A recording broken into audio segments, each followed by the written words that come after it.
So if you're looking to raise money from friends and family and people who don't have a high net worth, then you're probably going to look at 506B because they do allow you to take a limited number of non-accrediteds. But then the flip side is that you cannot advertise under a 506B.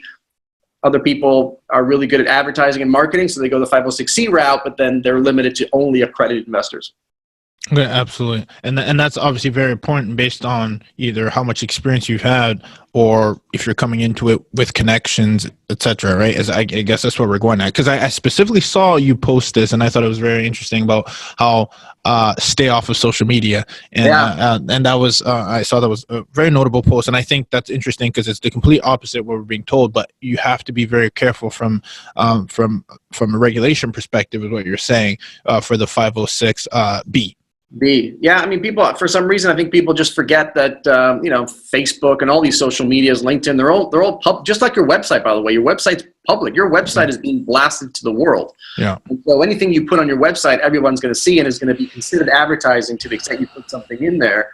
And so I don't know if just people don't think about it, or I think what it really is that most people understand you can't post about your particular deal on social media. I can't say, hey, I've got a 100-unit apartment building that I'm raising $1 million for. But you also can't what's called condition the market, which means I can't drum up interest for my deal. So even if I indirectly kind of insinuate that I have a deal, but I don't specifically talk about my deal, that's also prohibited.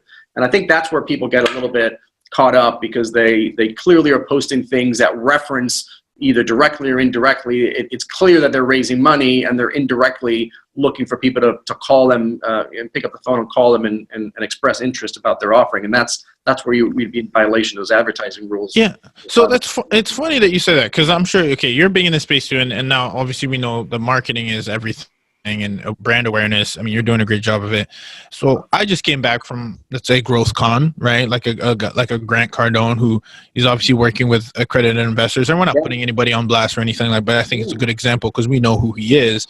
How does he separate the two? Because I believe he even had a tier, I believe Regulation A, tier 2 fund as well. So how does he do that? That's right. That's why I said, it's not 100% of it is Reg D. So Grant, there is a way to have your cake and eat it too. There's a way for you to advertise, which is what Grant does, and also accept non-accredited investors with some restrictions. And that's called like you mentioned, a Regulation A, a Reg A. We actually call it a Reg A plus, but it's basically a tier 1 Reg A. And that does allow you to advertise and then take non-accredited. The challenge is it requires a mini registration with the SEC.